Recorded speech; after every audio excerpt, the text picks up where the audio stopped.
No, no, pero ya está computado todo eso.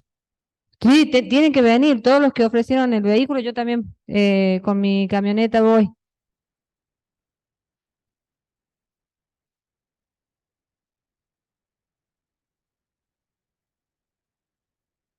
3 lugares.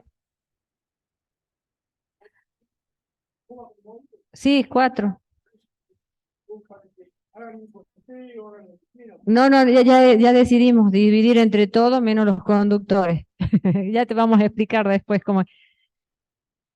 No, no, no, por eso es que va a costar eso el pasaje para que independiente del medio. El FLAM, no tenemos FLAM, no hay plan. Era el flan, el Logan del gordo casero. Sí, me querías preguntar. ¿Ah, sí? ¿De 10? Bueno, cualquier duda nos van avisando, nos vamos. Ah, y queremos hacer la foto institucional, la foto acá y la foto allá en San Agasta, sí. Acá en la puerta, cuando antes de, no se vayan todos. En San Agasta no hay nada, bueno, es muy, lo que van a disfrutar es el camino de la Ruta 75, que es una cuesta, van a ir subiendo, porque acá estamos a 500 metros de altura y van a subir 400 metros más. O sea, se hace un poquito más fresco y mañana va a estar caluroso, o sea que nos va a convenir ir a almorzar ahí. Bueno, y el paisaje es muy bonito. Está más el tiempo.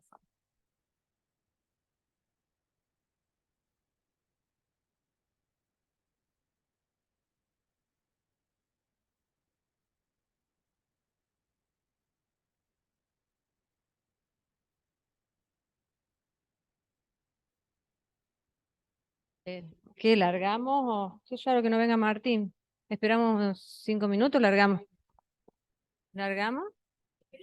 Esperamos. César estaba dentro del hotel, yo entré al mío, el de Anaindo, no sé, Martín, no sé, no tengo idea, no sabía. Bueno, ¿quieres moderar vos ahora? Dale, tenés el programa ahí, ¿no? Este no es, no es. Bueno, pero está bien este, me parece. Eh, no, no es este.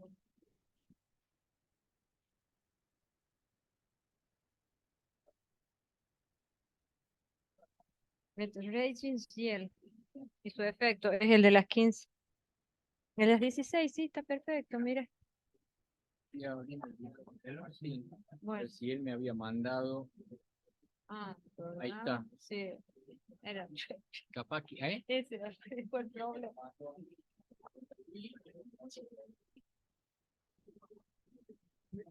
de Buenos Aires, sale 17:20. 17:20. Yo más o menos no despacho, ¿vale? No, sí, sí, sí, sí, sí, sí. Antes, Sí, sí, sí, sí, sí. ya, estaríamos a 4, a las 4. Yo podría capaz contratar un de allá y me directo al aeropuerto de acá. De allá te va a salir muy caro. Ah, sí. Sí, sí, sí, te traemos rápido. Te subís en auto y te traigo. Sí, sí, sí. Decime, te traigo yo si es que se demora un poquito, pero no creo que nos demoremos. Ah, Porque le dije yo al chef de allá que haga rápido todo, así 3:30 rajamos, porque tenemos media hora de viaje. una O hora sea, a las 4 acá hay que estar. bien. Sí, acá, sí, si no tenés no despachar, no, de 10. Y seguro que se demora, ¿eh? Ah, Siempre se demora. no tenga chiste porque quería apuntar eso.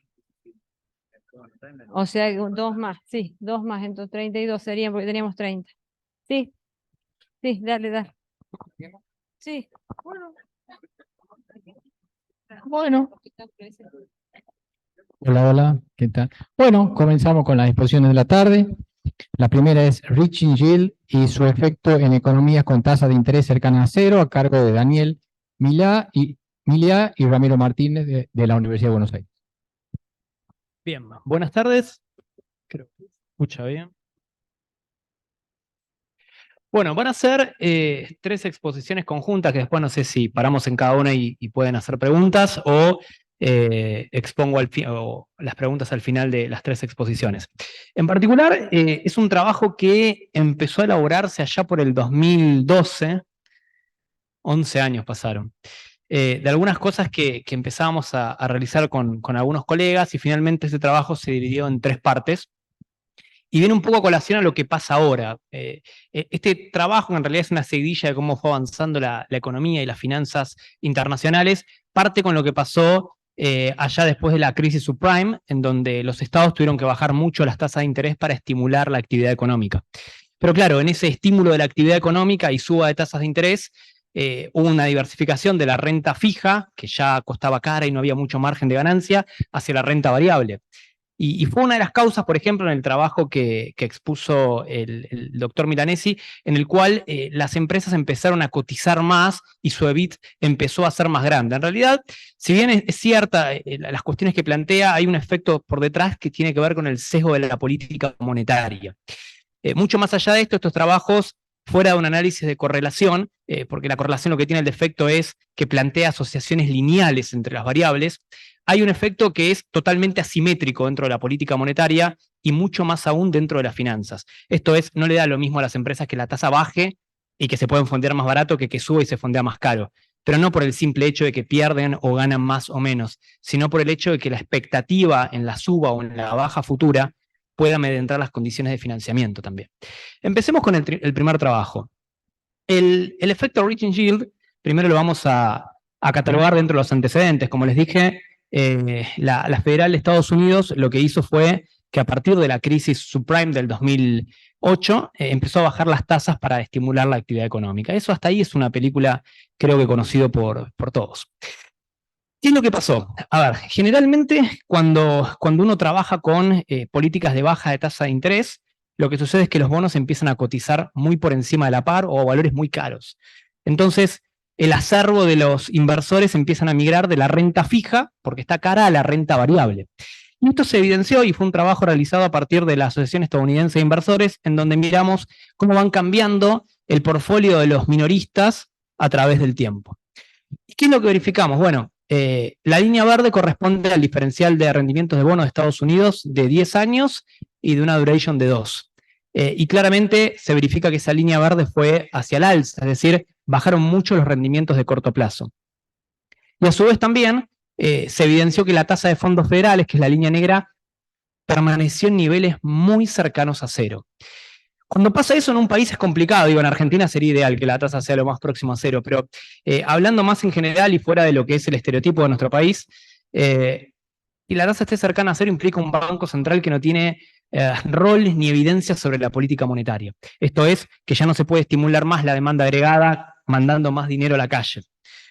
Entonces, en este periodo, lo que se evidencia también es, vimos cómo fue la evolución de la renta variable en 2 periodos, desde el 90 al 2007, hasta antes de la subprime, y del 2007 al 2015.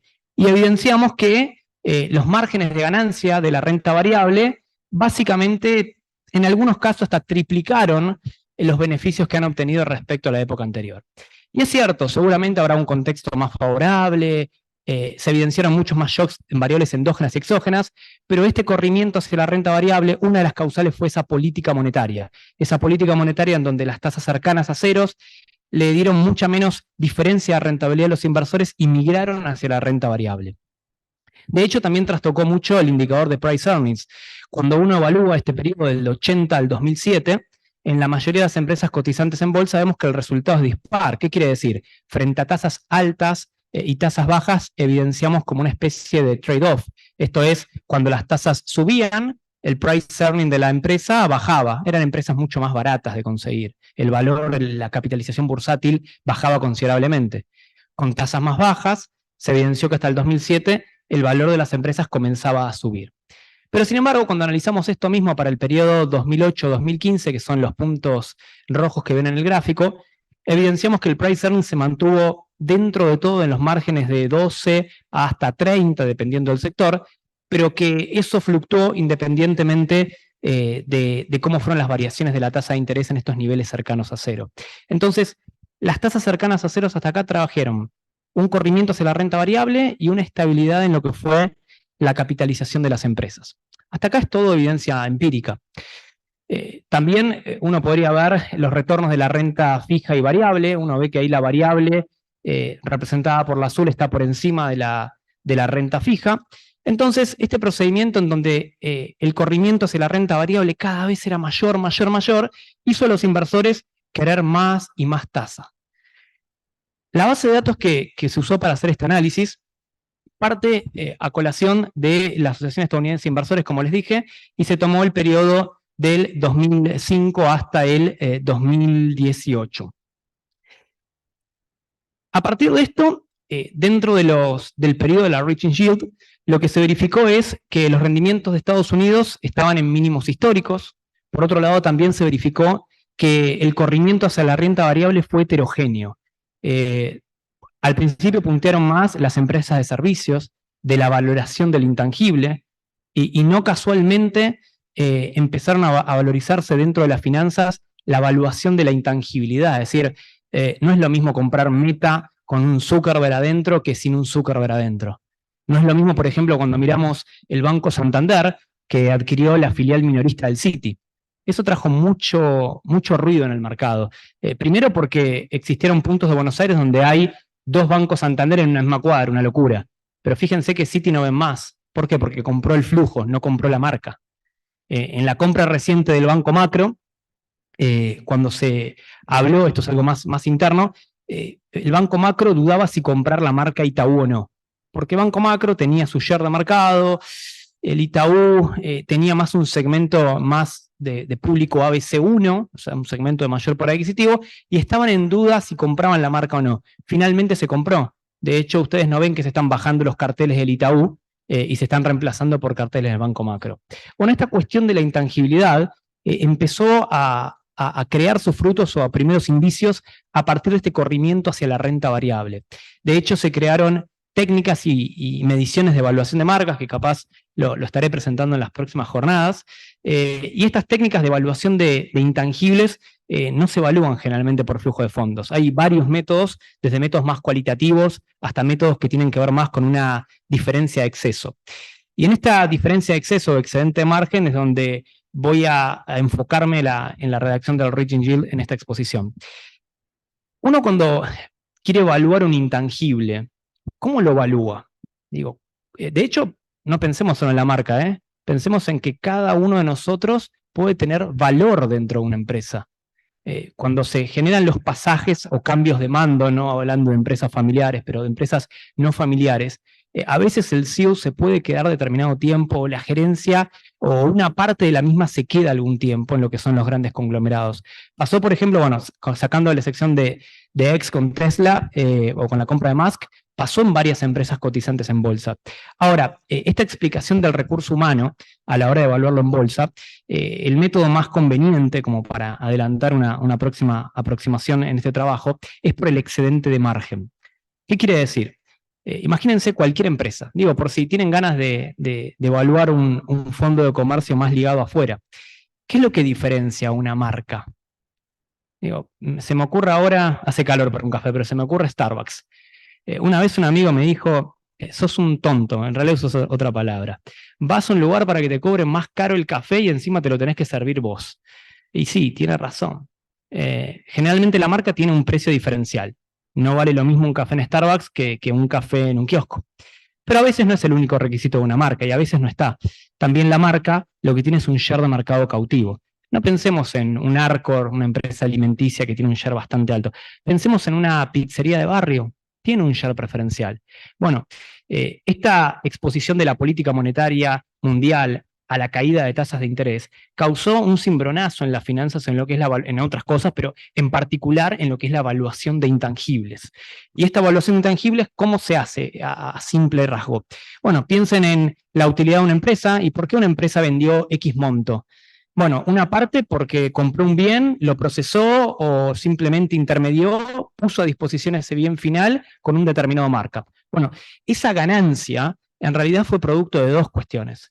La parte tangible, en tener maquinarias, instalaciones, un escritorio, una computadora, pero también la parte intangible. Digo, yo no sé si seguiría yendo al Starbucks que está cerca de algunas oficinas si me atenderían pésimamente mal.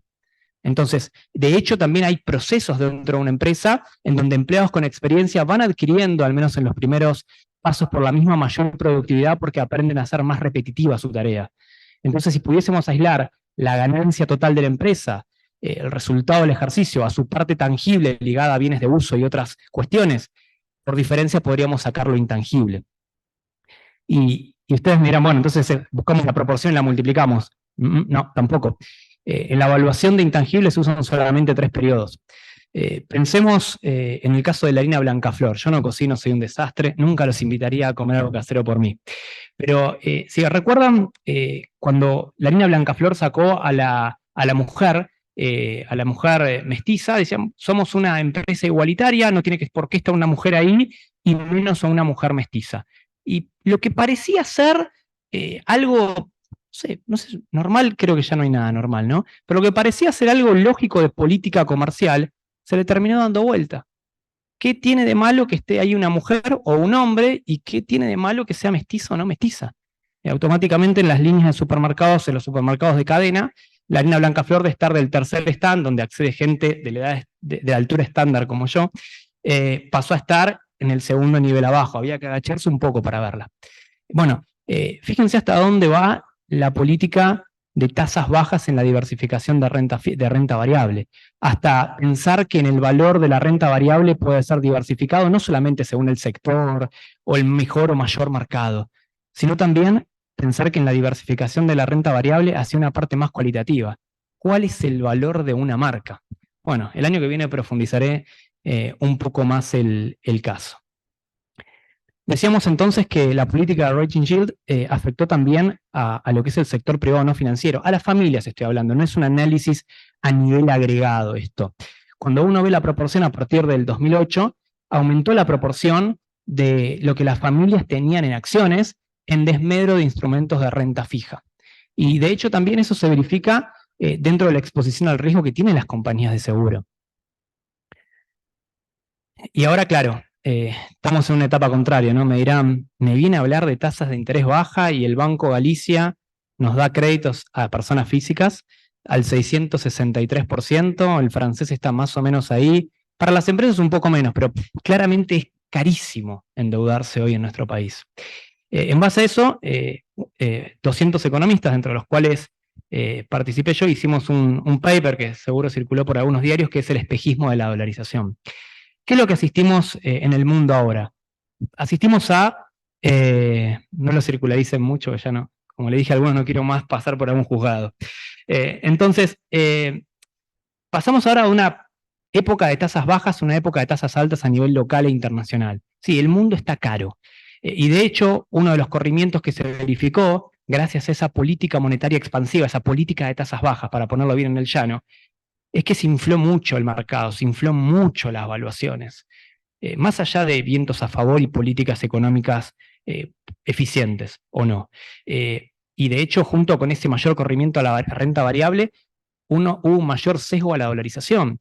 El tipo de cambio dólar-euro en el 2011 estaba a un precio y se desplomó de 1,4 a 1,04 más o menos promedio este año. Entonces, ese mayor corrimiento a la dolarización provocó que algunos países, por ejemplo, estén hablando de un bimonetarismo, como es el debate acá, o incluso de dolarizar. La política de rating yield no es solamente el buscar tasas de interés o de rentabilidad más accesibles. La política de rating yield lo que causó es que en el mundo se empieza a hablar hoy del dólar como una moneda de cobertura, otra vez más. Y en relación a eso, hay mucho debate en torno acá si dolarizar sí, dolarizar no. En el informe sacamos cosas objetivas, es decir, no hay, como lo puse en el LinkedIn, no es una cuestión de sesgo ideológico, es educación, solamente educación.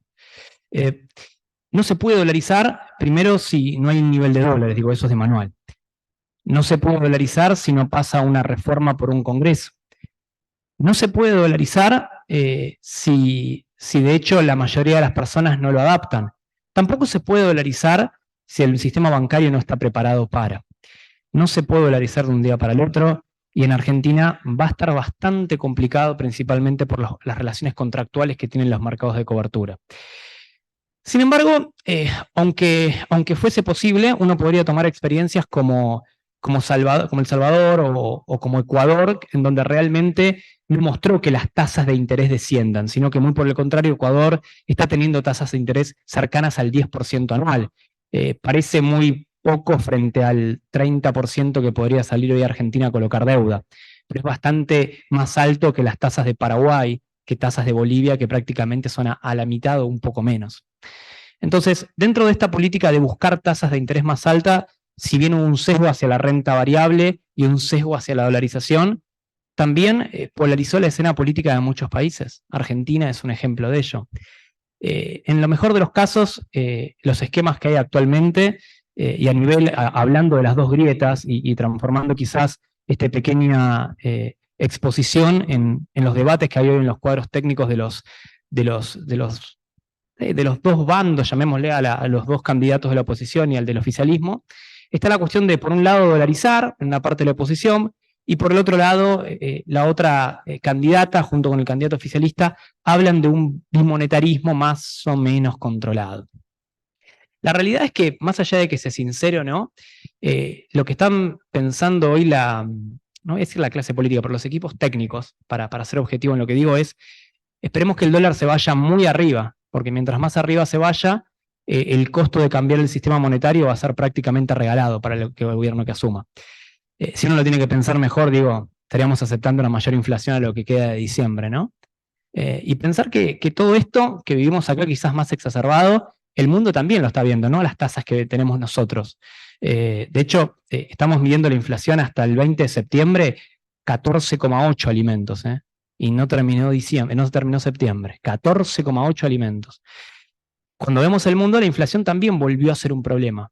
Volvió a ser un problema por el sobrecalentamiento que hubo en la política de tasas bajas, entre otros muchos factores. Es decir, la cuestión acá es cómo la política monetaria metió una ficha más al sobrecalentamiento que evidenció la economía años atrás, y que ahora la estamos pagando con esa emisión que tuvieron los estados post-pandemia, y la estamos pagando todo el mundo con una mayor inflación, algunos países controlándola mejor que otros. Bueno, este es un modelo de programación monetaria, es un poco complicado, pero lo voy a traducir a palabras bastante sencillas, en cómo esperan los estados, al menos el consenso que hay en Latinoamérica, de que se pueda maximizar la utilidad del balance del Banco Central, tratando de morigerar un poco las expectativas. Y el consenso que se llegó, y nuestro Banco Central lo comparte, es que necesariamente la única forma de bajar la inflación es con políticas de tasa de interés altas. Pero claro, además de esa política de tasa de interés altas, fomentando el reaching yield, de buscar mayor rentabilidad, hace falta un escenario de expectativas controladas. Lo que termina como discusión de este trabajo es que en una economía abierta y con una dolarización parcial, porque querramos o no, ahorramos en dólares, y algunas cosas como los alquileres ya se están pagando en dólares. Entonces, frente a esto, las reglas de política monetaria que impuso, o que está como sugerencia en los bancos centrales latinoamericanos, es que no es solamente mantener una tasa de interés alta, que hoy Latinoamérica está exhibiendo eso y Argentina está dentro del podio de tasa de interés alta de política monetaria, sino también modificar la ecuación de expectativas. Es necesario un banco central creíble, es necesario un banco central que domine la pelota. Ustedes me dirán, bueno, contra esta inflación alta, ¿el Banco Central va a seguir subiendo la tasa? Digo, si la vuelve a subir 10 puntos, ya estamos hablando de tasas para nosotros, más allá de mayor o menor reciprocidad, cercanas al 800% con IVA. Digo, con que la suba 10 puntos la TNA. Es una locura. Y de hecho la viene subiendo y no solucionó ni la inflación, y no es político, es objetivo. La viene subiendo y no solucionó ni la inflación, ni tampoco soluciona los problemas de cada vez la devaluación que los agentes nos imaginamos es mayor. Entonces, ¿cuál es la salida según las reglas de política monetaria? No solamente subir la tasa, sino que generar un cambio de expectativa. Y el cambio de expectativa, ¿cómo lo generás? No cambiando de discurso y teniendo una regla o una conducta fiscal. Las últimas medidas evidenciadas por el gobierno no fueron en ese bando, si bien después dice que en caso de ser reelecto va a promover un superávit, y eso es algo que los tres candidatos con más chance de llegar hoy a la presidencia están de acuerdo. Necesariamente la política de reaching yield vino para hacer un ajuste enorme en el sector público, a la par de que hay una mayor conciencia cultural en algunos países latinoamericanos de que el gasto excesivo no puede estar. Dicho esto también, hay una regla óptima dentro de lo que es la tasa de interés que el gobierno debería poner como tasa de política monetaria. Y ustedes me dirán, ¿en qué me afecta a mí? Bueno, ya les dije más o menos la devaluación que se viene y ya lo saben. Va a ser grande, las tasas de inflación van a seguir grandes o altas hasta el primer semestre del año que viene, y no es futurología, después vamos a ver con Ricardo la astrología, pero no es futurología. Necesariamente el escenario va a tener que culminar. El tema es si el ajuste lo hace el mercado, o lo hace el gobierno antes que se vaya, o lo hace el que venga. Pero el ajuste va a haber. Entonces, hay una cuestión importante en las reglas óptimas de política monetaria que tienen que ver con los impuestos a los que se le añade la actividad económica. Estaba hablando con un profe lo que sale $1 oficial, digo, ya si me preguntan, hago agua. Es el valor del oficial más el impuesto de la percepción, digo, yo creo que muy pocos acá saben lo que vale hoy $1 oficial tarjeteado. Pero lo peor es la discusión que eso trae en la actividad económica. Muchos de ustedes tienen auto, o tienen familiares que tienen auto. Esta política de tasas bajas, y que infló todo y ahora la estamos pagando también por la pandemia, ¿no? Y la expansión del gasto con una mayor inflación, trajo una distorsión enorme hasta en las compañías de seguro. Que seguro notaron que, para el juego de palabras, que el seguro del auto le subió mucho. Y ustedes piensan que es por la inflación. Es por la regla de política monetaria óptima. No solamente porque los autos suben y el costo de mayor reposición por si te lo roban, digo, no soy actuario y no me quiero meter con esos temas. Saben que las compañías, cuando aseguran el auto de cada uno de nosotros, van a buscar mayormente un seguro al exterior. O sea, es el seguro del seguro. Pero claro, cuando contratamos Netflix, o cuando la compañía de seguro local contrata un seguro del exterior, paga también ese impuesto país y toda la historia. Entonces, pensemos, a nosotros nos cobran un seguro todavía en pesos por el auto. Las compañías, hay una muy grande que tuvo una pérdida de 50.000 millones en el último año, de julio de este año a agosto del año pasado, solamente por el impuesto país. Ellos están pagando el impuesto país por securitizar afuera y todavía no lo están trasladando plenamente a nosotros. Imagínense si sigue habiendo más cepo del cepo y de la retención y del impuesto al dólar. Entonces, probablemente lo que suele pasar si no se arregla la coordinación monetaria es que ponele que la inflación baje a menos del 100% del año que viene, ojalá, pero hoy lo veo imposible, me puedo equivocar seguro. Hay una distorsión de precios muy grande en los balances de la compañía de seguro. Y que si eso permanece así y los precios de los seguros no caen, la política de rating yield puede llegar a tender a la monopolización del sector, o a todavía ser menos diversificado a las compañías de seguro, o en el mejor de los casos, bueno, quebrará alguna, ¿no? Ya lo hemos visto al pasado. Hay una compañía de seguro de los taxis en Buenos Aires que estuvo 10 días la constancia de inscripción de AFIP suspendida. Todo porque, claro, no pudo repagar el tema de retenciones y demás, y estuvo 4 días con la constancia suspendida. Está bien, si chocaban, las reconocían.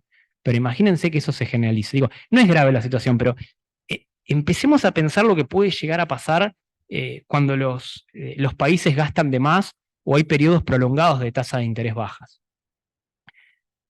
En definitiva, la reflexión final para este trabajo, que consistió en una revisión de la cartera de las personas, el sector privado no financiero puntualmente, se evidenció que la política de tasas bajas hicieron que los bonos sean altos, la gente se fue a la renta variable, hubo un boom del valor de las empresas de renta variable, probablemente choqueado por los otros factores que dijo el doctor Milanesi, pero también se evidenció que dentro de la renta variable hubo una mayor colación a temas de valuación de intangibles. Es cada vez más las consultas que el mundo hacen sobre la valuación de marca, y si comprar la empresa y fusionarla con otra, o no la fusionemos, la compro y la marca también la trabajo, porque se ganó un nicho de mercado eso. Entonces, también aporta una comprensión cuando las cosas son al contrario, es decir, no cuando las tasas de interés son altas, cuando las tasas son bajas, cuando son altas como ahora y los bonos están por el piso, y ahora después hago el puente al segundo trabajo, si los bonos están por el piso, países como Argentina tienen sus bonos casi a paridades de default. Digo, un candidato presidencial dijo que se podría, como ahora la deuda está tan barata, conseguir 30.000 millones y terminar con la deuda externa. Digo, hasta un alumno de grado sabe que cuando hay procesos de recompra el precio del bono sube y no se va a poder. Pero más allá de eso, ¿qué pasaría con los países que tienen que reestructurar deuda en épocas de tasas altas? Digo, hoy la deuda vale, por ejemplo en Argentina, que estaba a paridades cercanas al 30%. Si voy a reestructurar, ¿es mejor, es peor? Estando la renta, la tasa tan alta, ¿es un buen momento para reestructurar y salir con un cupón alto? ¿Será un buen momento para recomprar si tengo excedentes? Bueno, claramente está trayendo una distorsión muy grande y en lo que es a renta fija, si bien puede ser una oportunidad para algunos tenedores de bonos con cierta propensión al riesgo, también vale pensar qué otro problema puede llegar a generar con las reestructuraciones de deuda soberana. Bueno, hasta acá el primer trabajo.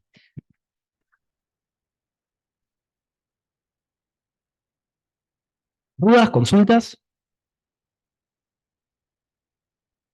Hola, hola. ¿Alguna pregunta?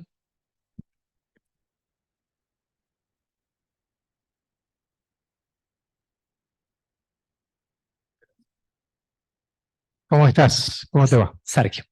Sí. Estuve escuchando atentamente lo que contabas y en una parte vos mencionaste a los discursos de los candidatos de la oposición y su viabilidad a cambio de un tipo de cambio recontra alto, ¿no? Eso, bueno, no necesariamente es así, pero supongamos que sí, que fuera así, que la única forma posible de dolarizar o de ir a un esquema bimonetario sea con un tipo de cambio recontra alto. Bien. Por otro lado, yo estaba pensando en algunos de los economistas más nombrados de nuestra facultad, de la UBA.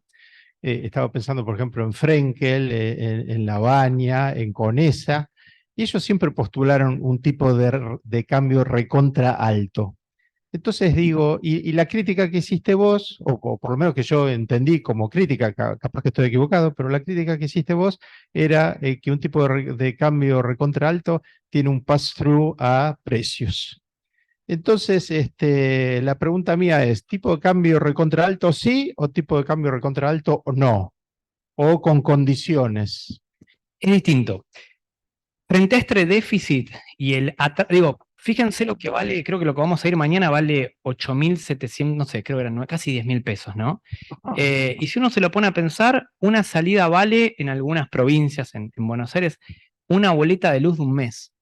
Y eso te da la pauta de que los precios relativos están totalmente desacomodados. No sé si comparto, a ver, en un país que solamente, por desgracia, lo único que sale adelante, dejemos de lado la economía del conocimiento y lo que puede pasar con Vaca Muerta y con el litio, digo, pero si hoy vivimos por el campo, por las reliquias, lo que paga el campo, digo, ¿cómo puedes diferenciarte en la tierra? Digo, de la única forma que te puedes diferenciar es por precio, con un tipo de cambio alto. Eso es lo que tienen frente a la poca desarrollada actividad industrial que tiene la Argentina en la cabeza los economistas que mencionaste. Y está correcto, digo, no vamos a hacer una potencia industrial el año que viene.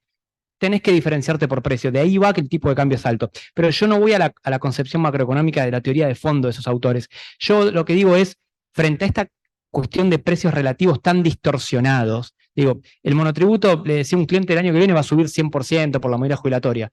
Y me sale lo que me dijo, 1,5 kilos de asado. Algo pasa. Entonces, la devaluación va a tener que venir, pero no por un concepto de que a Argentina le convenga o no un tipo de cambio alto, y concuerdo, le conviene. La devaluación va a venir porque no hay forma de cerrar el agujero fiscal. Salvo que el que venga o la que venga tenga la espalda suficiente para, no digo bajar planes porque ese no es el problema del déficit, para sacar todos los subsidios, para sacar toda la ineficiencia del gasto público y el sueldo político es el 0,3% del PIB, no es nada. ¿Quién va a sacar todos los subsidios de una? ¿Quién va a quitar la ley diferencial de las jubilaciones docentes? Digo, porque también se podría arreglar el déficit de ANSES si quitamos las jubilaciones docentes. Hay que tener una espalda enorme. Entonces, como nadie va a tener esa espalda enorme, o si la tiene no se va a querer pegar un tiro en los pies para ser reelecto, lo único que se puede hacer, por desgracia, es arreglar precios relativos con una devaluación. Y va a haber un pass-through a inflación tremendo. Mejor que haya ahora, que el año está perdido fiscalmente, y que el que venga por lo menos tenga una situación de base más acomodada. Pero sí, está muy complicado. Y no se arregla con teoría de los grandes pensadores. Por desgracia se arregla con un manual, devaluando. No queda otra. Por lo menos hoy. Sí.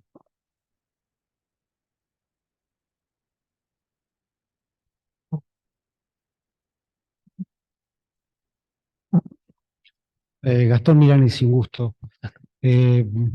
Coincido con muchas apreciaciones tuyas desde lo técnico. Son teorías, son modelos. Sí. Mi pregunta es: ¿la gente dónde está?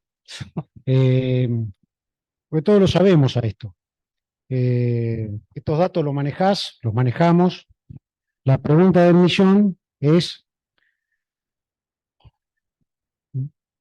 el recorte hay que hacerlo, pero porque lo sabe cualquier ama de casa, ingresos menos gastos, hay un déficit, un agujero fiscal tremendo, después podemos hablar de modelos prospectivos para... Ahora, el punto es cómo trabajamos las capas sociales en el medio. Yo creo que, a ver, a mí la política no me gusta, para nada.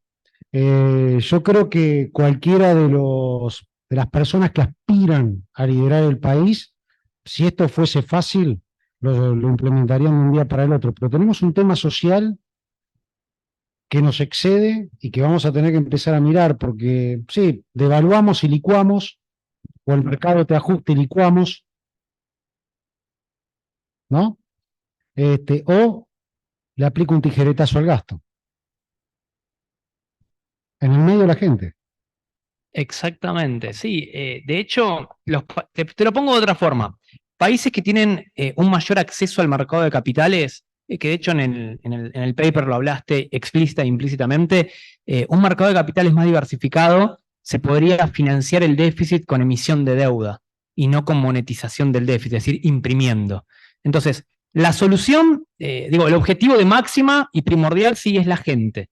Pero ¿cómo solucionamos, no? Digo, a lo ideal.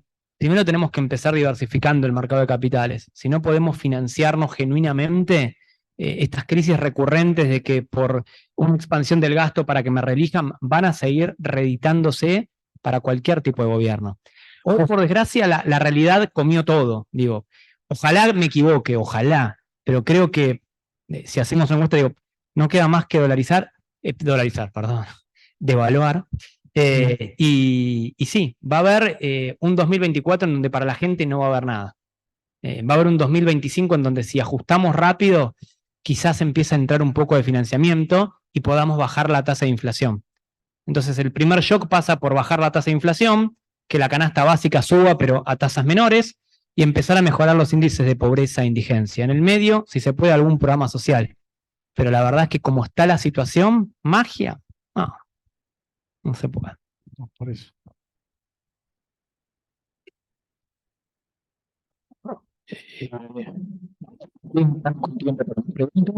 No, continúa entonces. ¿Estamos bien? Sí. La siguiente exposición. ¿Querés decir vos el nombre de la siguiente, el título de la exposición? Bueno, Tapering financiero, aplicación del caso de Portugal. Bien. Muy bien. De nuevo yo. Nos situamos entonces hasta donde habíamos terminado. Las tasas de interés volvieron a subir. ¿Qué es lo que pasó? En algún momento el Estado dijo, yo ya en la política de tasas de interés cercanas a cero no puedo hacer política monetaria, la tasa negativa como en Japón no la quiero, aunque en algún momento pasó en Estados Unidos por un breve periodo de tiempo.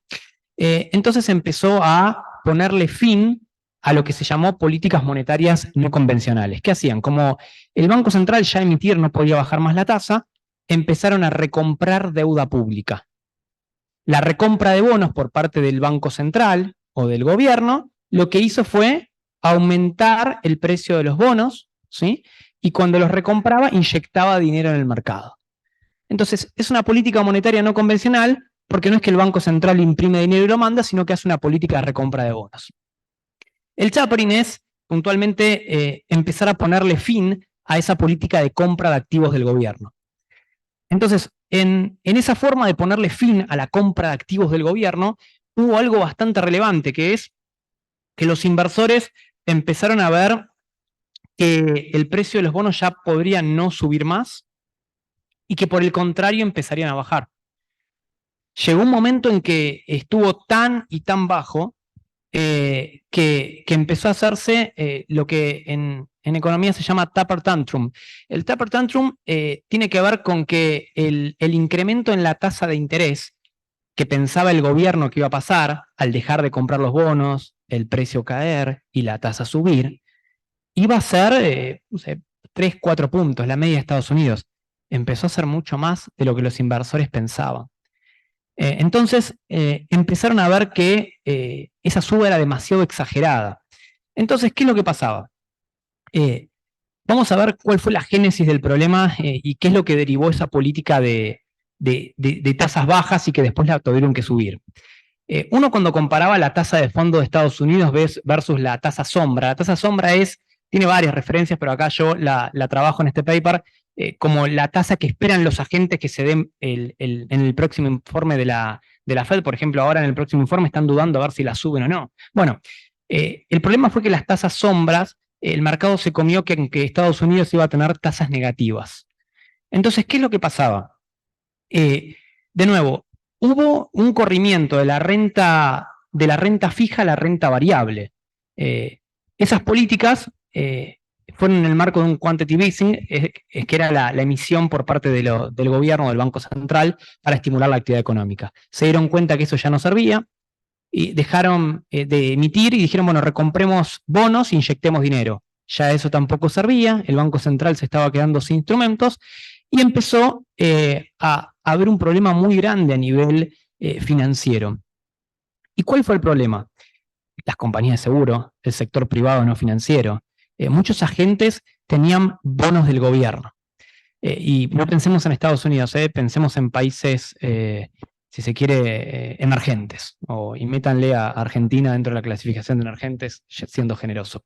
Entonces, ¿qué pasa? Muchas familias, o mejor dicho, muchos bancos, y es a donde voy puntualmente, tenían dentro de su activo títulos del gobierno. Entonces, la política de tapering tuvo un efecto un poco más profundo. ¿Cuál fue? Si el banco tiene dentro de su activo títulos del gobierno, y con ese activo respalda los préstamos y demás, respalda los depósitos y demás. Si el Estado en países emergentes trastabilla con un déficit o la salud del gobierno empieza a toser, hoy es el Día del Economista. Entonces, eso causa una baja en el activo bancario. Entonces acá vemos cómo la inestabilidad financiera pública corroe la inestabilidad financiera de los bancos. Entonces, de nuevo, la política monetaria no solamente infló el valor de las empresas, sumado a otros shocks, dejó una tasa de inflación alta, provocada también por la pandemia y la emisión excesiva, sino que el retiro de esa emisión también dolió y costó. Los países ahora con tasa de interés alta están viendo que el valor de sus bonos soberanos empieza a caer y que muchos bancos vieron endeble su posición de activos, no al punto que haya una crisis, no, pero vieron su activo caer. Entonces, empezó a haber un fenómeno en cómo la inestabilidad financiera pública corroe a la bancaria. Si uno ve los bancos de primera línea en la Argentina, privados estamos hablando, el nivel de exposición, y los públicos ni hablar, el nivel de exposición a la renta fija que tienen es altísimo. Entonces, pensemos que, gracias a Dios existe el Concilio de Basilea y otras normas demás, pero pensemos en qué es lo que puede llevar a pasar si la tasa de interés en Argentina sigue subiendo más y las compañías de seguro y los bancos siguen comprando bonos, no porque les gusta, sino porque a veces les obligan. ¿Hasta dónde puede llegar a tejerse la seguridad de los depósitos? No es una alarma, pero digo, pensemos hasta qué punto inundar de títulos públicos el activo de las entidades financieras.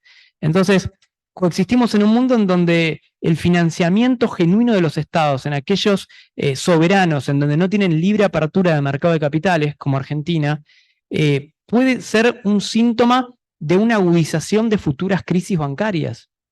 Entonces, a lo que vamos. Cuando se produjo el fin de estos efectos, el tapering, entendiendo como el fin de la recompra de activos, se evidenciaron algunas consecuencias. Primero, los tipos de interés de referencias, muchas personas dijeron, bueno, ahora van a tener que subir los tipos de interés. Entonces, el mundo estaba acostumbrado a la tasa de Estados Unidos, 3%, 2%, empezaron a haber tasas del 4, 5%, Entonces dijeron, mira lo que rinde un bono, voy a comprar un bono de Estados Unidos. Generalmente, a partir de eso, hubo una sobrereacción, hubo una inundación de fondos del exterior hacia Estados Unidos, lo que también generó una presión sobre los tipos de cambio. Entonces, frente a ello, lo que vimos es no solamente revalorizarse al dólar en este último tiempo, sino una nueva visión del dólar, como dije, en algunos casos para adoptarlo como moneda, en otros lados para combinarlo con un bimonetarismo, o en algunos casos atesoramiento por parte de los bancos centrales.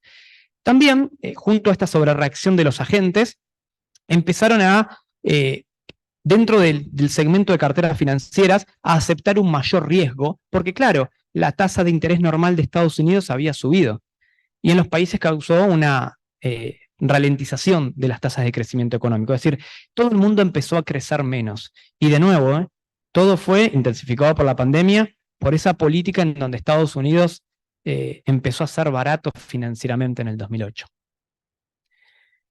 Acá, por ejemplo, ven en este gráfico la línea negra, el indicador es S&P 500, y en la naranja el indicador de los rendimientos del bono del Tesoro a 10 años. Claramente hubo un mayor corrimiento. De hecho, cuando lo relacionamos al valor de las empresas, la línea azul es el valor del EBITDA, mayor inversión en las empresas, mayor flujo de efectivo, financiamiento, y la línea gris es el price earning de las empresas, es decir, asistimos a empresas con altos resultados y cuando hacemos el indicador price earnings, valor de la empresa sobre esos resultados del ejercicio, empezaron a bajar demasiado, es decir, las empresas se tornaron en este sentido con un menor price earnings. También el efecto del tapering produjo otras cosas en el mundo y lo estamos viviendo más que nada acá, que la situación para sincronizar expectativas se vuelve muy difícil. Les pongo, por ejemplo, un broker muy conocido de un candidato a jefe de gobierno. Hizo test de inversión, todos los que tienen cuenta comitente nos obligan a hacer test de inversión, y llegaban encuestas de los perfiles que estaban dando a la gente que está invirtiendo ahora en bolsa, para comprar dólar cable, dólar MEP, incursionar con lo que gustan. ¿Saben? Creo que cuando estudiábamos todos, y lo había dicho en la reunión pasada de SADAF, nos enseñaron a esas funciones de utilidad, ¿no? De aversión al riesgo, esas cosas que no se cumplen. La mayoría de los test están dando individuos con un rango etario menor al promedio de nosotros, propensos al riesgo. Llamémosle que les gusta la cripto, llamémosle que les gustan más las acciones y no los bonos. Causó el tapering y esta política un corrimiento hacia la mayor exposición de riesgo de las personas. De hecho, vimos quebrar con mayor frecuencia bancos que en los últimos 50 años. De hecho, hubo una concentración de entidades bancarias mucho más fuerte que en los últimos años.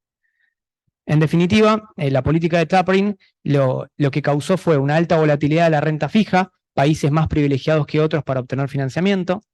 Causó un efecto mixto en la renta variable, empresas que crecieron mucho su flujo de financiamiento y empresas que, si bien creció mucho, lo destinaron para la parte intangible. Eso también fue a consecuencia de la pandemia y la mayor inversión en I+D. Causó también nuevas líneas de pensamiento económico, no solamente evaluar la marca, pensar cómo hacer estrategias cualitativas para evaluar una empresa, para evaluar una patente, un fondo de comercio. Por ejemplo, y siguiendo con esta cuestión del empalme de la renta variable y las diferentes formas de evaluarla.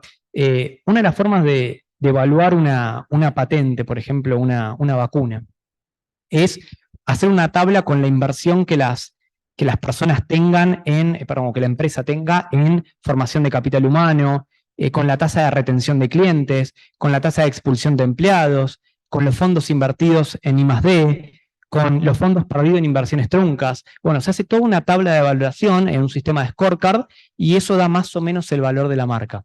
Fíjense que en ningún momento usamos flujos de fondos ahí, por ejemplo. Hay una nueva línea de pensamiento que yo la verdad que cuando empezaba a armar estos trabajos dije, tendría que haber expuesto eso que era un poco más fácil.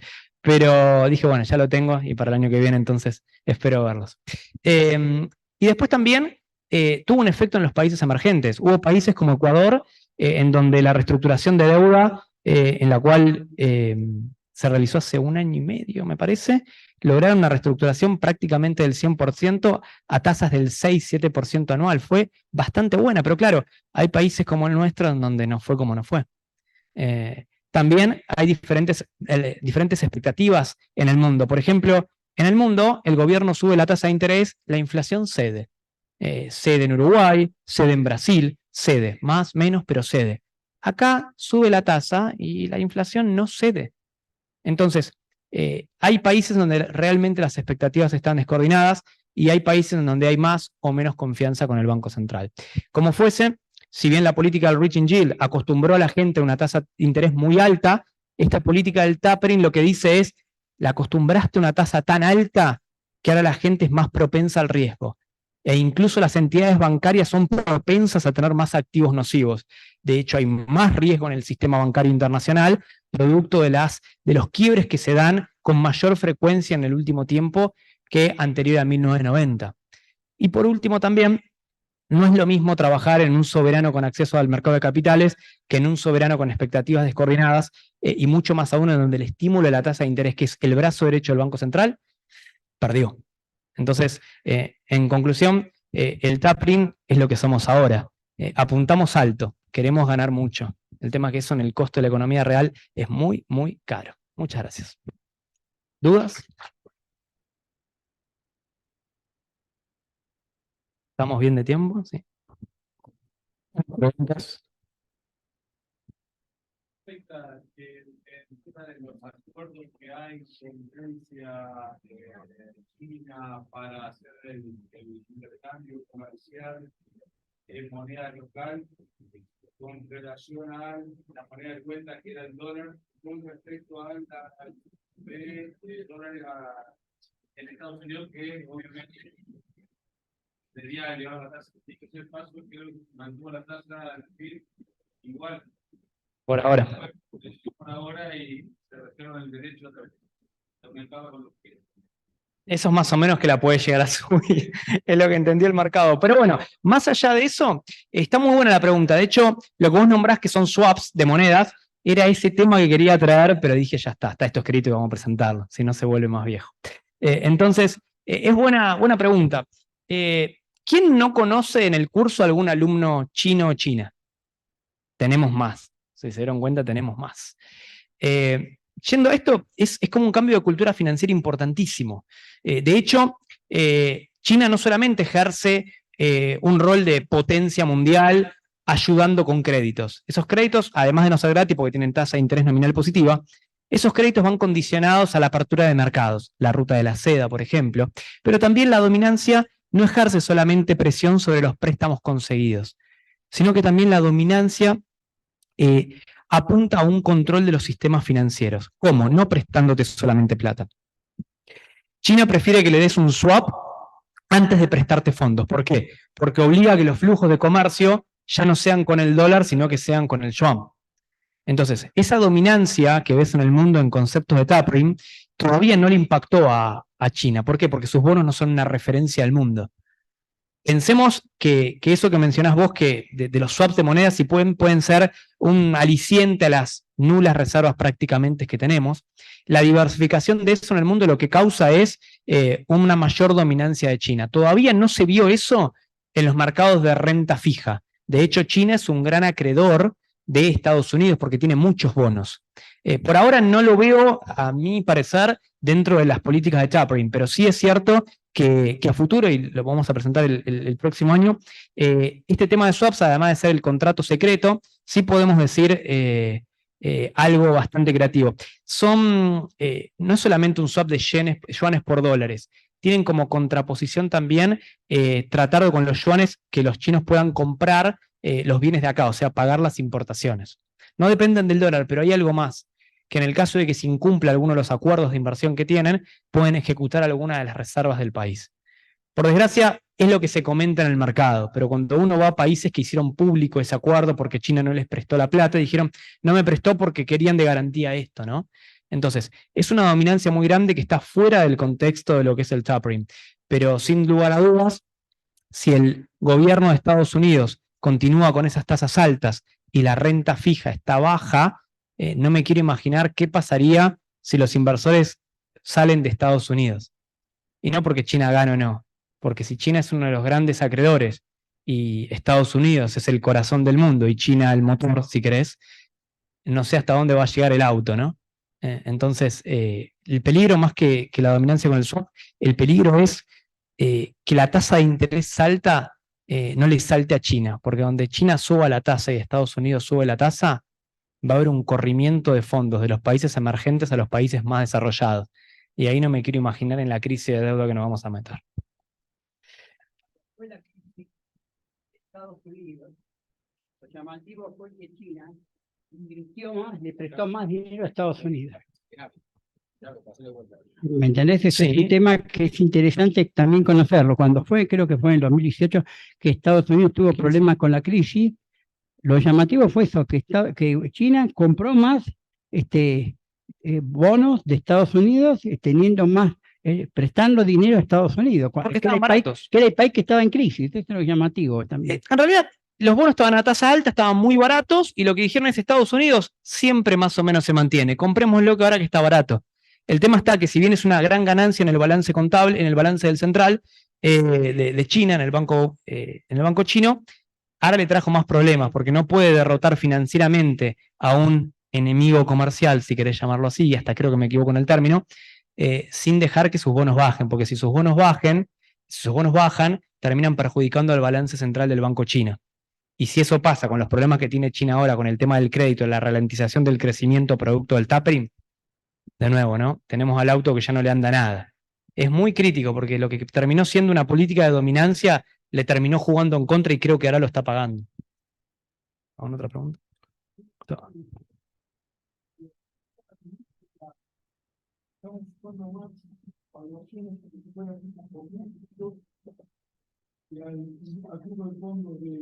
Al grupo de fondos tradicional que nosotros conocemos como el grupo.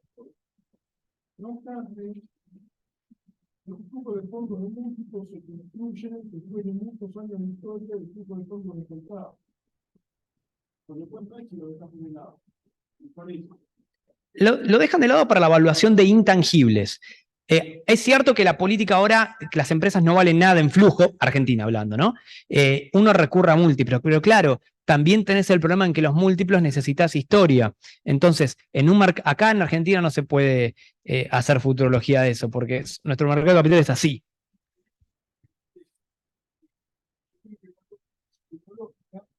La evaluó como el contexto tan malo, por ahí era una evaluación baja. Sí. Y entonces digo, no, en el mundo voy a vender esta empresa, voy a comprar una empresa, voy a trabajar con múltiplos que es más o menos conectado. Y voy a tener una evaluación un poco más alta. Por eso la hago. Ahora, si la situación del contexto fuera más positiva, yo evalúo por punto de fondos y después me fijo con el múltiplo y más o menos la evaluación es consistente. La puedo comparar, porque por ahí encuentro una sinergia, algo que la experiencia la puede explicar. De hecho, hay un libro de evaluación de empresa, de español, que se llama Pablo Fernández, que es un especialista en evaluación de múltiplos, y justamente trabaja por actividades y va cada tanto ajustando este tema.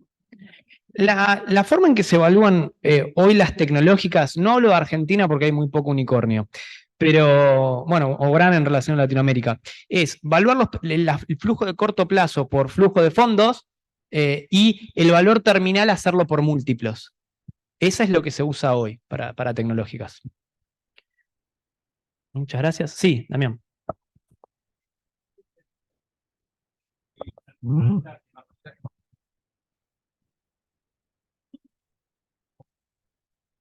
Respecto a las tasas de interés internacionales que están, depende de cómo uno lo vea, altas, ¿no?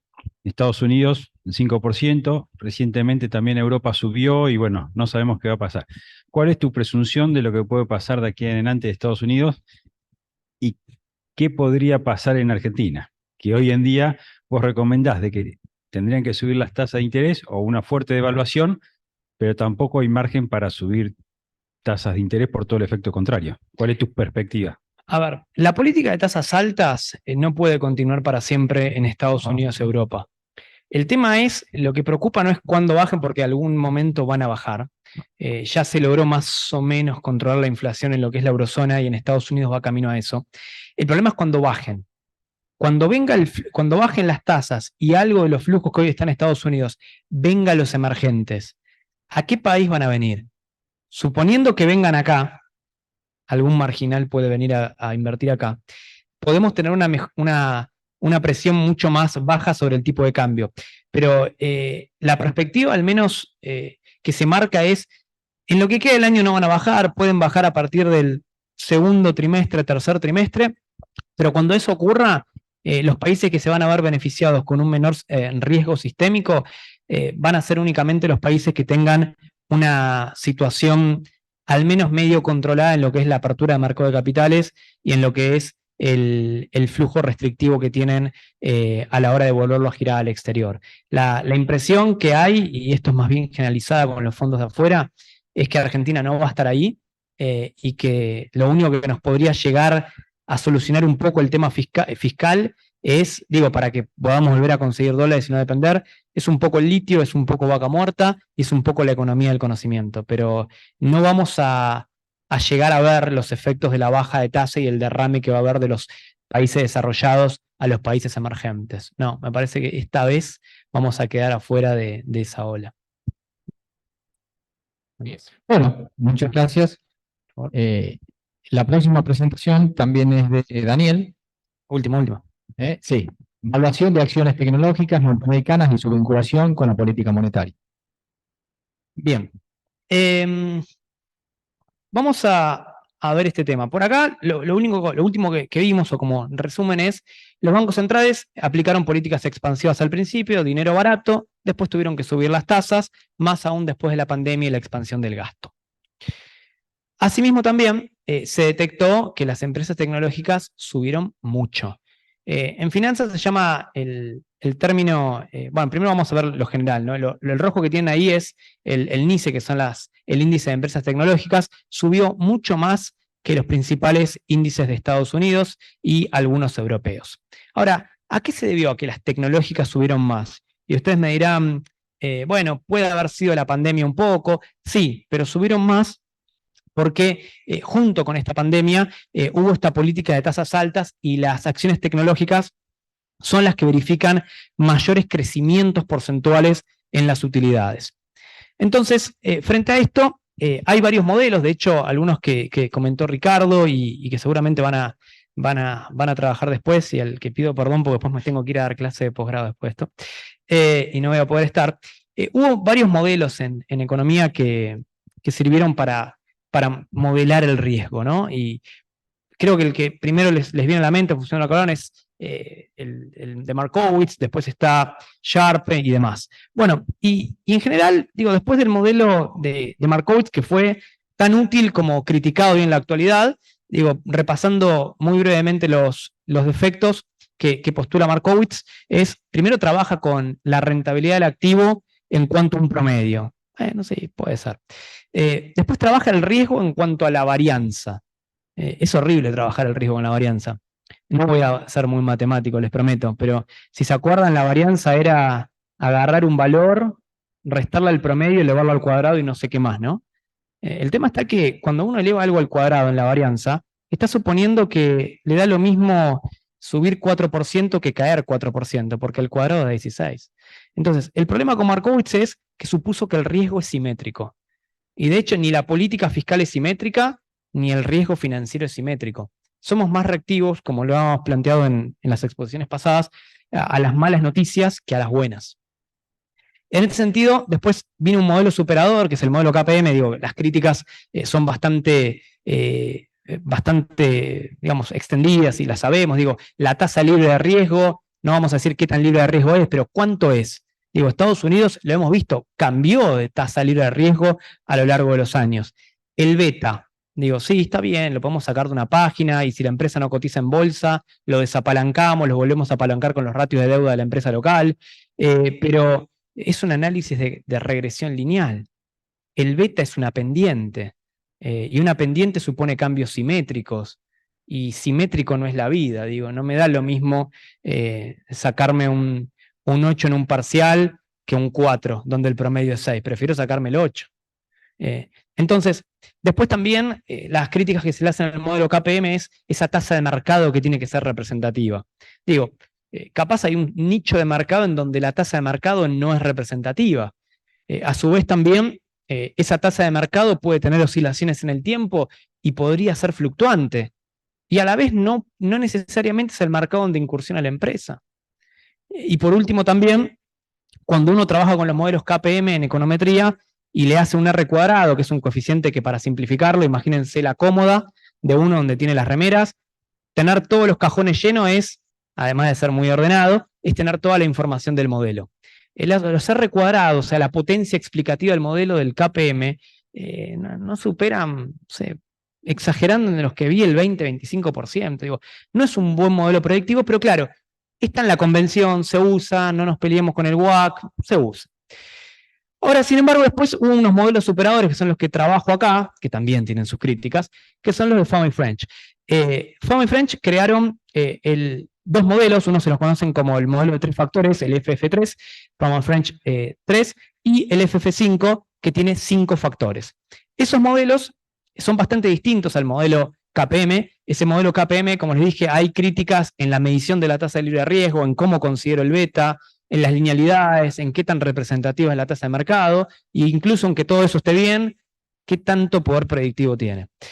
Los modelos de Fama y French comparten una debilidad del modelo KPM, que es la linealización. Como ustedes ven ahí, son todas ecuaciones lineales lo que hay ahí.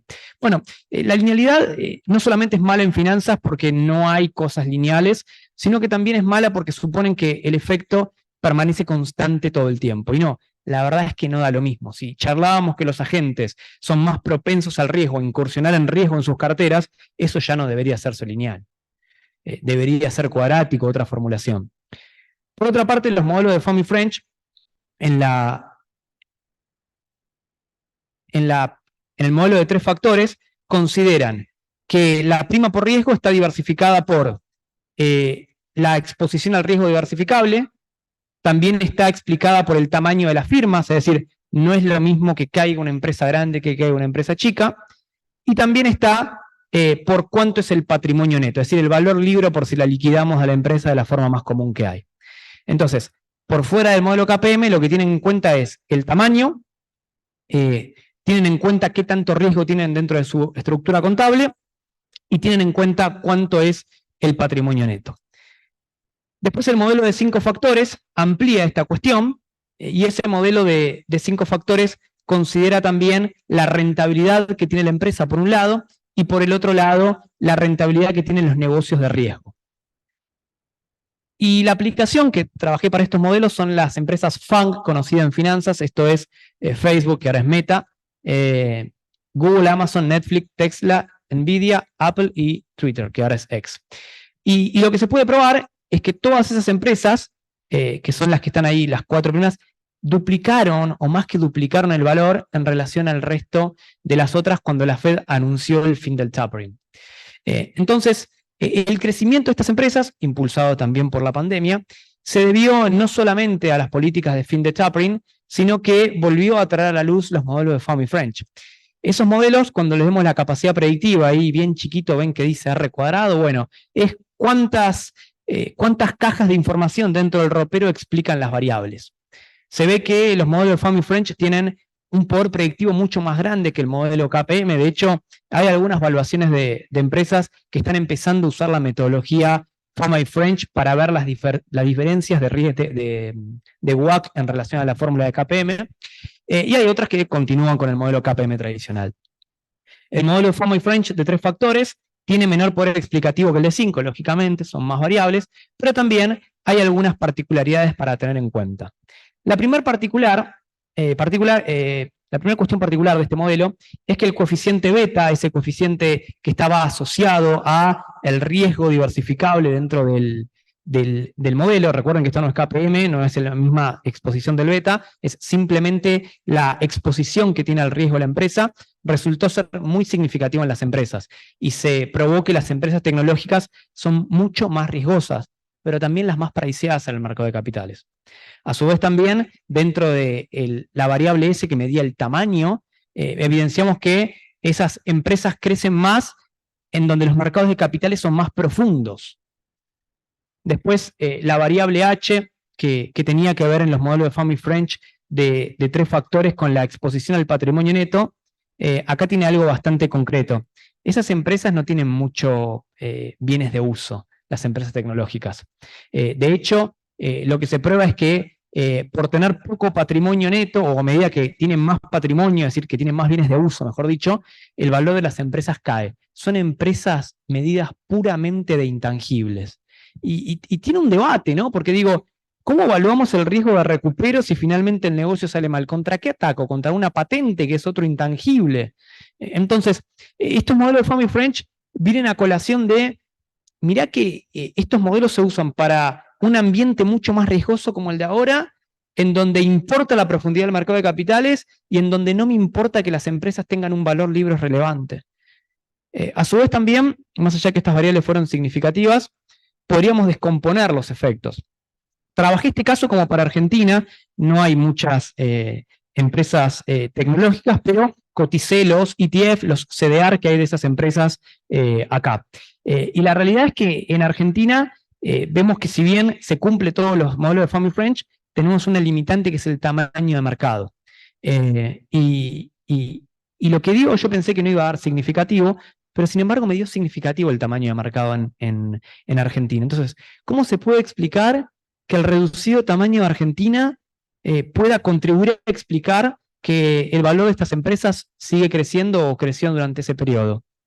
Pensé, y la verdad es que no lo podemos mirar con ese aspecto, no es que el tamaño del mercado importa. ¿Saben por qué crece el tamaño de estos ETF?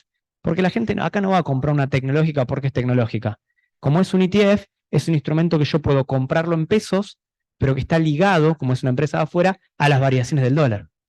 Fíjense que llegamos a la cuestión de que ni siquiera nos eligen el mercado de capitales argentino porque es bueno, o porque pueden tener rentabilidades exorbitantes. No, el argentino lo elige y bien elegido, y no lo culpo, porque claro, o como no llego a comprarme un dólar, me compro un ETF de Amazon y estoy ligado, esos pesos que puse está ligado a la variación del dólar. Y encima si a la empresa le va bien, hasta quizás gane algo adicional. Y bueno, por lo menos crece el mercado de esa forma, ¿no? O sea, se vende más o hay más interés por un producto de afuera que en un producto local. Y de nuevo, lo medí para el 2020 hasta ahora y hubo una pequeña disminución de coeficiente. ¿Qué pasó a partir del 2020? En realidad empezó en el 2010, 20, 19 creo. Empezó el impuesto a la renta financiera. Empezaron a sacarle deducciones y demás, exenciones, y ahora todo lo que es CDR está grabado por renta financiera. Entonces, tras que empezó a crecer un poco ese mercado, nuevamente el Estado, a veces el Estado está bien que intervenga, pero en estas cosas, nuevamente el Estado interviniendo y volviéndole a quitar impulso a lo que es la diversificación del mercado de capitales. Entonces, la movilización de Family French trae a colación algunas críticas. Primero, deberíamos ser quizás capaces de tratar de animarnos a modelar por Family French y dejar un poco el KPM. No digo que esté mal, pero digo, comparar los resultados. No todos los países son lo mismo y Argentina siempre es muy particular. Por otro lado, más allá de discutir los sustentos del modelo KPM y también plantear las críticas a Family French, porque digo, esa linealidad de los parámetros no termina con la simetría. Pensar que las empresas tecnológicas todavía tienen un impulso para subir, pero no porque la pandemia y la digitalización de procesos, no. Pensar que cuando las empresas tecnológicas o esta suba de tasas empieza a caer, cuando caigan los instrumentos de renta fija, van a empezar a subir y va a haber una derivación más a la renta fija que en el mercado de acciones. ¿Y por qué digo quedarnos con estas empresas? Bueno, quedémosla mientras la tasa esté alta. Ya hay un posicionamiento de fondos grandes a crearse afuera, no acá, en instrumentos inversos de estos ETF. ¿Qué significa? Que son activos donde yo gano cuando la renta variable cae.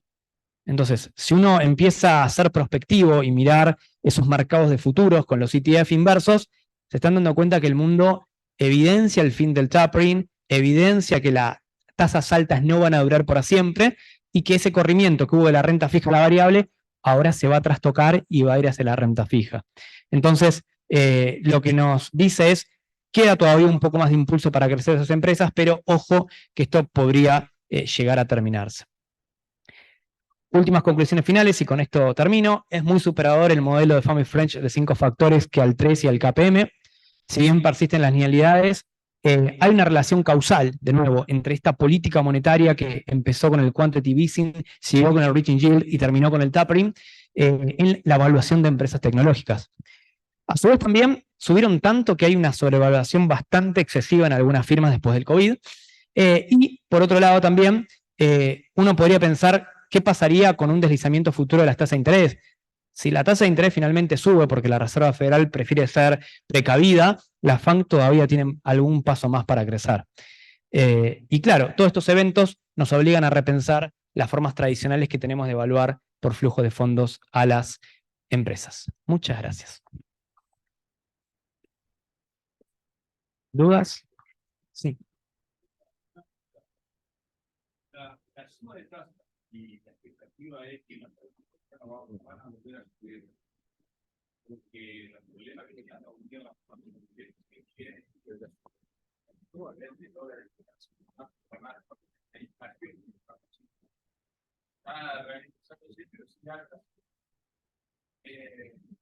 escuela tiene que traer algo en efecto inmediato para que llegue el balance de la empresa.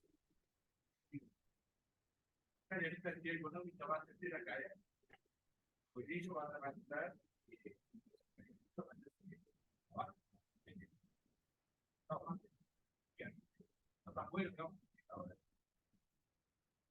toda la onda para que está interesante para creen que el porcentaje que va a tener nuevo resultado de las cosas estaban cargando a otros y no hay forma de al menos por ahora desde el punto de vista de la actividad monetaria. Coincido, digo, no estamos todavía asumiendo que la tasa de interés va a bajar, que está desacelerándose la suba quizás. Si uno piensa eso, y está bien porque todavía no está bien claro el consenso de mercado, seguiríamos apostando a la FANG, de hecho todavía tengo algunas de estas. Pero lo cierto es que cuando bajen las tasas, porque permanentemente así no van a estar, cuando bajen, y si es que bajan, estaría mejor empezar a hacer como la mayoría de los estados que están empezando a reestructurar o ver a punto de reestructurar la deuda y no quedarse con tanta exposición al riesgo de mercado, ¿no? Es un llamado para los estados, pero también para los inversores. A mí lo que me asusta es la mayor profundización de ETF inversos, es decir, cómo los inversores especulativos, no están acá los hedgers, cómo los especulativos están ya linkeados a una probable baja de la tasa de interés y hay un corrimiento hacia la renta fija y sumado a los balances futuros que van a ver las empresas que van a venir seguramente con menor ganancia, ¿no? Los especuladores están pensando eso. Vamos a ver si esta vez tienen razón o se equivocan y seguimos teniendo la FANG, ¿no? El debate está como abierto. ¿Alguna duda? Sí. Bueno, técnicamente lo que dijiste está bien, no discuto lo técnica, pero te hago la pregunta siguiente. Primero, ¿cómo en tu trabajo vos dijiste que lo hiciste para el caso argentino y te dio bastante bien? La pregunta que hago es, ¿cómo puede ser que una economía, una macroeconomía tan variable y cambiante que es de corto plazo como Argentina, vos puedas asegurar de que ese modelo que te dio bastante ajustado? Esa es la primera pregunta. Y la segunda pregunta, la virtud que para muchos tiene KPM es la sencillez de explicación, que lógicamente tiene sus defectos, y como la realidad es difícil de hacer, porque el día de mañana vos podés hablar de 20 factores, si querés, que a lo mejor vos comprás que los 20 factores es mejor que lo de 5 y lo de KPM. Entonces, cuanto más variable metés en la ensalada, la receta se complica. Entonces la pregunta es, ¿cómo ves estos dos temas que te estoy planteando? Bien. En cuanto al primero, a ver, el modelo no tiene un fin de pronóstico, tiene un fin de ver si el tamaño de mercado es relevante, y lo es, pero porque la gente quiere dolarizarse, no porque vaya al mercado de capitales porque le gusta. Tiene también para ver si el tamaño del patrimonio neto importa, y sí importa, más en una Argentina judicializada. Si uno quiebra, mejor tener una casa, ir contra la casa de esa empresa o el inmueble y recuperar un poco de lo que invirtió. Va en ese sentido, pero no, el modelo de Family French no tiene poder predictivo sobre el futuro, simplemente dice si determinadas variables tienen poder explicativo, es una cuestión de causalidad y no de proyección a futuro, Family French. Después, en lo segundo, sí, concuerdo, a veces hacerlo con demasiadas variables puede llegar a juxtaponer lo esencial que es evaluar. Generalmente, y ahí me vuelvo más técnico, los modelos de Family French que se hacen con econometría arrojan residuos.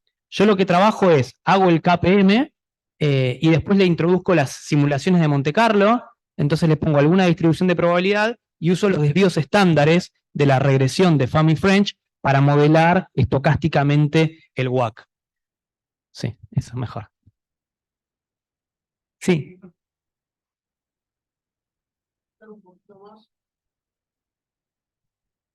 Voy a hacer dos comentarios. Sí, ¿cómo es el trabajo de evaluación de empresas extranjeras que cotizan acá? Porque yo lo veo como una cuestión de tipo de cambio, más que una evaluación de una empresa local. Eso no lo entendí, por eso te lo consulto. Bien. ¿Cómo evaluar? Sería la pregunta de una empresa tecnológica. Sí. Con la cuestión de tipo de cambio. No. Te entendí que vos hiciste una evaluación del CDR local sí. de una empresa extranjera, que yo lo asimilo más a un tema cambiario que estrictamente una evaluación del flujo local del mercado argentino. Eso es lo que no entendí. No, lo que hice fue la evaluación de Family French en el sentido de tirar el modelo de Family French para Argentina. Y lo que primero había una evidencia empírica, los ETF de acá crecieron mucho, en dólares incluso. ¿Por qué? Crecieron por lo que dice Family French, entonces fui testeando. ¿Creció porque había mercado? Sí, pero no porque el mercado sea fuerte, sino porque fueron a apostar la devaluación. ¿Creció porque tenían patrimonio neto? Estaba la misma relación negativa, no hace falta que tengan patrimonio neto, las tecnologías como que siguen otro camino distinto. Y lo último que decían Family French es, ¿creció porque tenían alta rentabilidad? Sí, las empresas argentinas tuvieron alta rentabilidad, pero no era una métrica de las empresas valen 10 o 20, sino que eran, quiero ver si también en Argentina se da esa relación. El escollo que tiene Argentina es que no hay empresas locales, por eso fue un ETF, y el escollo que está muy corroído con el tipo de cambio. Y es finalmente por eso que el mercado da significativo cuando en realidad somos muy chiquitos. De todos modos, digamos, tiene implícito el contado con liquidación. Todo se evalúa a CCL, sí, correcto, sí. Para ser genuinos en la... No como los... hay un trabajo que creo va a presentar vos, ¿no? Ahí usamos el dólar oficial en ese trabajo. Okay. Pero sí, acá fue con CSL porque es a lo que accede el mercado. No, y el segundo comentario, para que hablábamos de la tasa, en realidad estamos ante la inversión de la curva de los bonos americanos más grande de los últimos 30 años. O sea que es impresionante la inversión que hubo, tanto si la miran el diferencial del T-bill a 10 años con 3 meses, como 10 años con 2 años, ¿no? Entonces, yo creo que eso hizo el derrumbe de las valuaciones tecnológicas. Ahora, cuando hace 2 o 3 años nosotros enseñábamos finanzas y veíamos bonos, por ejemplo, bonos de la curva alemana rindiendo negativo, bueno, ¿cómo explicamos valor tiempo del dinero, no? Es decir, y yo creo que eso fue en parte el exceso de evaluaciones que hubo en estas empresas Grow, que no tienen... ¿El exceso perdón? De evaluaciones en empresas Grow, sí, que no tienen, obviamente, fundamentos basados en flujo de fondo, como decía Tapia. Y que me parece que eso fue realmente una externalidad producto de la pandemia que hizo que veamos, digamos, yo no llamo el costo del dinero porque sería, pero sí la tasa libre de riesgo negativa en términos reales. Con lo que causó en el KPM, sí. A ver, la pandemia lo intensificó, pero intensificó el efecto que hubo de política de tasa baja, digo. El escollo, la raíz, viene a raíz de esas tasas bajas, intensificado por el rating yield, por el tapering, la pandemia lo terminó de explotar todo. Y sí, es justamente esa curva tan vertical, si se quiere, lo que va a causar que cuando eso se trastoque, hacia dónde vamos a quedar, ¿no? Y cómo quedan los países expuestos a la deuda. Sí, indudablemente es un debate interesantísimo. pero más paper de esto no hago. Bueno, gracias. Última pregunta y ya terminamos, porque tenemos que avanzar. Te quería preguntar lo siguiente. ¿Viste las empresas FANG explican casi o más del 25% del S&P 500? O sea, son empresas que en cierta forma están de moda, ¿sí? Y no solamente están de moda y por eso los inversores están proclives a invertir en ellas, sino que también que los fondos indexados al S&P medio como que están obligados a invertir en estas empresas. Entonces, esta forma de retroalimentarse, que podría llamarse efecto momentum, ¿en qué medida aporta a que crezcan la evaluación de estas empresas por encima de las demás? Y si ese efecto momentum de existir fue de alguna medida contemplado en tu modelo. Bien, la modelización a partir de esto, en realidad uno tendría más que el S&P mirar al Nasdaq, ¿no? Que son las tecnológicas, o sea, se usó el índice Nasdaq por esa misma razón. La familiarización, que lo que vos nombrás es justamente lo que no es el R cuadrado, digo, el modelo tiene del 70 al 80% porque hay otros condimentos. Esos otros condimentos justamente es lo que no examina el trabajo, justamente porque lo que quise ver es un efecto causal, es decir, no quise ver una proyección a futuro, sino lo que quise ver es cuánto de esto tiene la culpa a la política monetaria. Esos efectos de sobredimensionamiento generalmente se trabajan, que era una de las aportes que iba a hacer al doctor Milanesi, con funciones de cópulas, que son funciones en donde las correlaciones tienen una forma funcional más que ser una relación lineal. Y se trabaja mucho con análisis técnico. Puntualmente, trabajar con cópulas y medir la evolución de las cópulas con medias móviles en escenarios de gran alza o gran baja, sería una forma correcta para ver eso. Me diste la idea, quizás pueda profundizar el tema. ¿Alguna otra más? Muchas gracias a ustedes.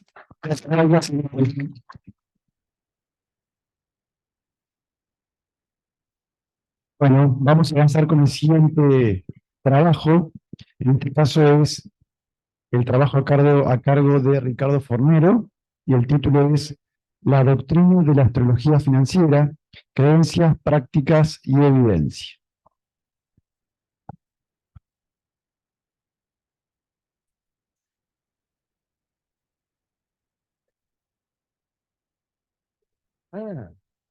No, como veía dos, no sabía cuál era la que se usaba.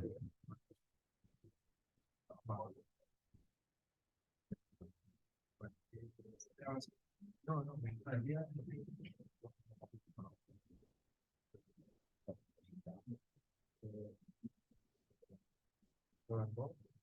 Presentación.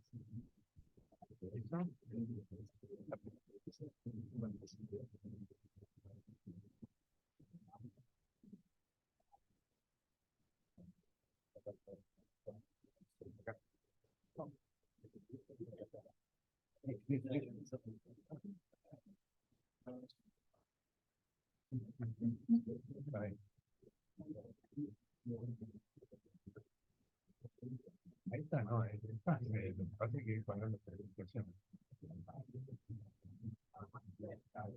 Ahí está. No, ahí está.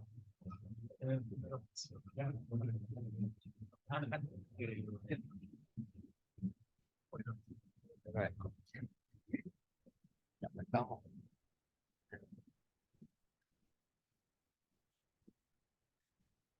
Gracias.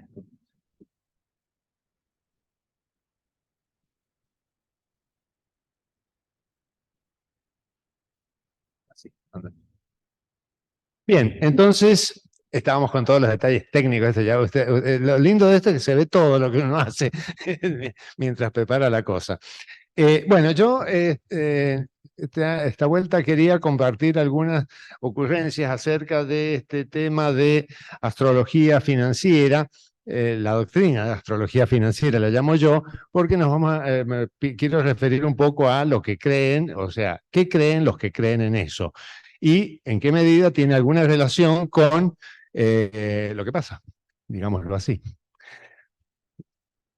como punto de partida, acá antes de ver un temario, digamos, del recorrido, es qué significa esto de astrología financiera, porque a veces uno dice, ¿qué es esto? Porque suena, tiene algunas connotaciones. Es muy simple. Consiste en buscar la correspondencia que hay entre los fenómenos astrales y lo que pasa en los mercados financieros. Muy simple. Y si no, también, la otra herramienta, o sea, el uso de otra herramienta astrológica,